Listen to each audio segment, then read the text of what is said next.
Alhamdulillahilladzi anzala as-sakinata fi qulubil mu'minin liyazdadu imanan ma'a imanihim. Asyhadu an la ilaha illallah wahdahu la syarika lah wa asyhadu anna sayyidana wa nabiyyana Muhammadan abduhu wa rasuluhu la nabiyya ba'dah.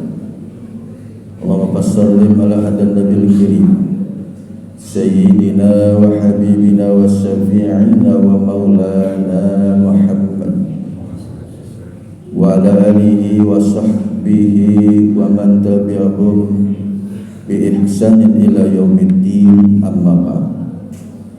Ya ayuhan nas ittaqullaha haqqa tuqatih wa la tamutunna illa wa antum muslimun.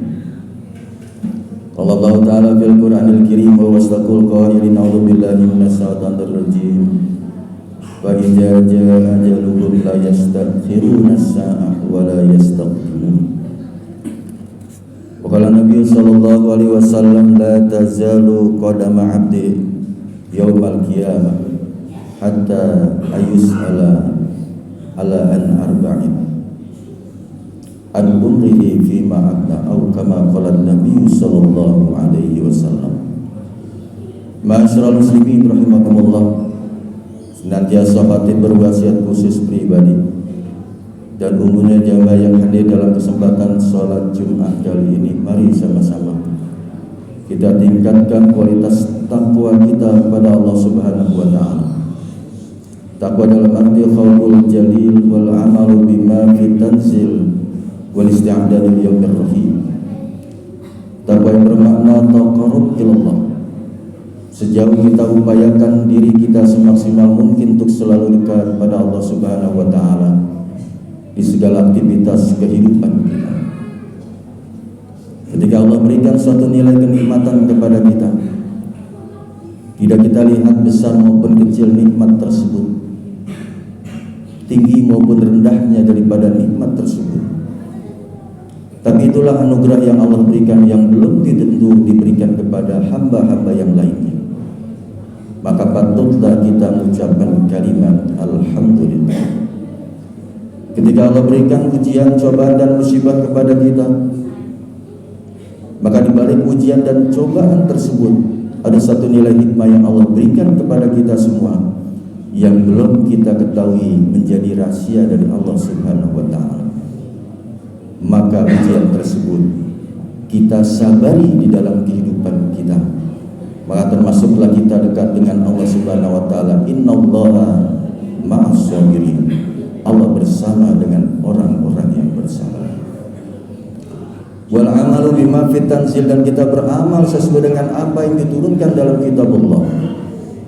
Termasuk salat Jumat kali ini, 54 kali kita melaksanakan sholat Jumat dalam 1 tahun.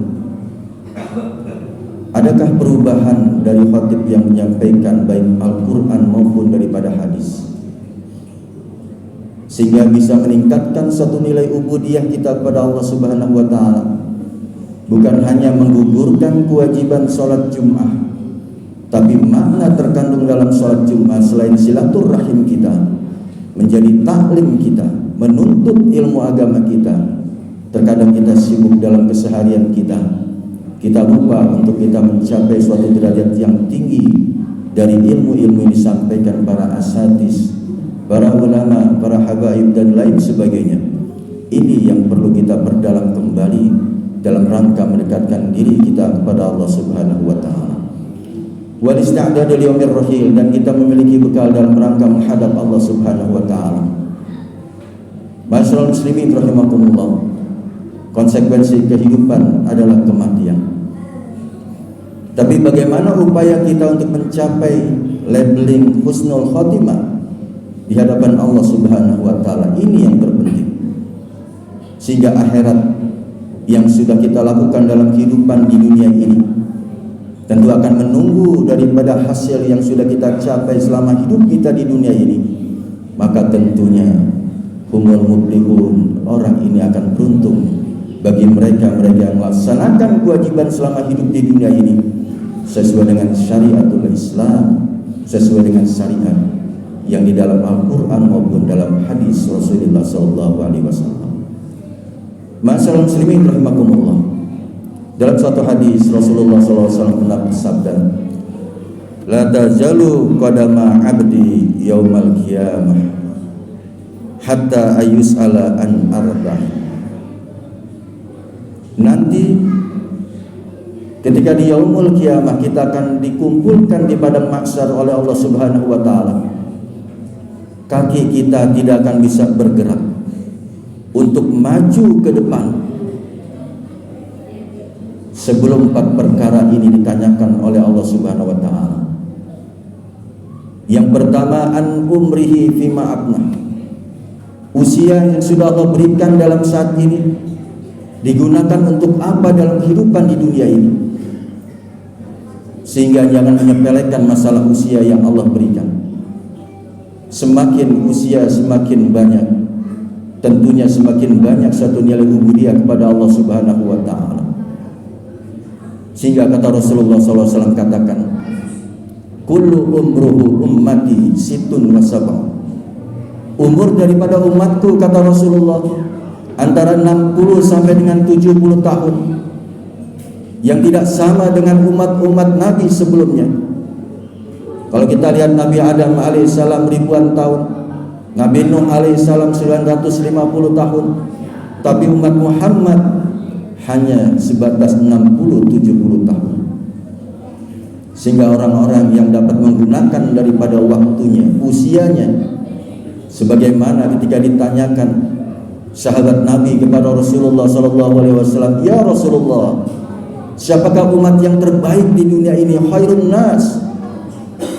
Maka Rasul bersabda, khairun nas man tala umruhu wa hasuna amal.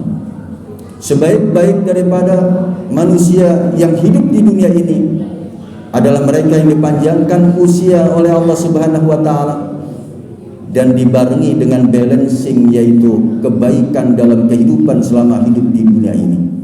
Panjang usia, kebaikan banyak. Itulah yang dikatakan Rasulullah termasuk khairun nas, sebaik-baik daripada manusia yang dalam kehidupannya orientasi untuk negeri akhiratnya. Kemudian ditanya lagi Rasulullah, ya Rasulullah, siapakah manusia yang terburuk di dunia ini? Syarrun nas. Maka Rasul bersabda, syarrun nas man tala umruhu wa sa'a amalu. Seburuk-buruk manusia yang dipanjangkan usia oleh Allah Subhanahu wa taala tapi tidak dibarengi dengan suatu nilai kebaikan selama hidup di dunia ini. Hidupnya hanya maksiat, hidupnya hanya munkarat, sehingga kebaikan-kebaikan yang harusnya diraih dalam kehidupan di dunia ini mereka tidak imbangi dengan itu. Maka termasuklah humul khasirun, orang ini yang rugi di hadapan Allah Subhanahu wa taala. Fa idza jalahum la yastakhiruna sa'ah wa la yastaqdimun.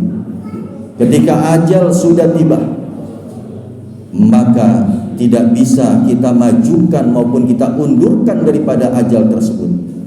Allah sudah berikan tenggang waktu usia kepada kita semua, sehingga seluruh aktivitas kehidupan yang kita lakukan yang berorientasi kepada negeri akhirat kita, itulah yang akan menjadikan kita termasuk humul muflihun, orang yang beruntung di hadapan Allah, yang mereka menggunakan daripada waktu-waktunya hanya pengabdian kepada Allah Subhanahu wa taala, dengan tidak meninggalkan wala tansa nasibaka minad dunya, tidak meninggalkan nasibnya di dunia. Kaya di dunia, akhirat pun sama kebahagiaan yang akan kita peroleh. Masyaallah muslimin rahimakumullah. Kemudian yang kedua ditanyakan oleh Allah Subhanahu wa taala sebelum langkah kaki kita menuju kepada padang mahsyar, wa an jasadihi bima ablah. Jasad yang kita raih sekarang ini, yang kita miliki ini, yang tampan maupun yang cantik, yang Allah berikan kepada kita semua, akan dipertanyakan oleh Allah Subhanahu wa taala, digunakan untuk apa dari jasad kita saat ini yang sudah Allah berikan kepada kita? Digunakankah untuk maksiat atau pengabdiannya diri kepada Allah Subhanahu wa taala di malam hari? Bijaubil lail, dia gunakan jasadiannya untuk mengingat akan Allah Subhanahu wa taala di salat malam yang penuh hening. dan doa akan diijabah oleh Allah Subhanahu wa taala bagi mereka yang melaksanakan daripada hal itu, ayyakuna khalisan lillahi taala, suatu nilai keikhlasan yang akan berikan kontribusi besar untuk negeri akhirat kita.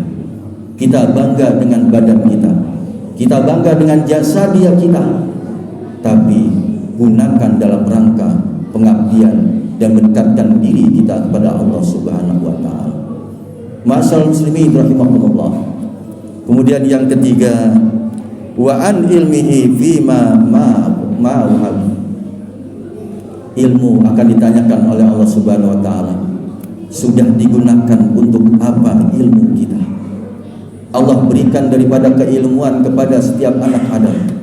Mereka mampu untuk mencerna, mereka mampu untuk berpikir, sehingga banyak ayat Quran yang menyatakan tentang kita untuk berpikir. Apalah yaqilu, apalah yatadabbaru.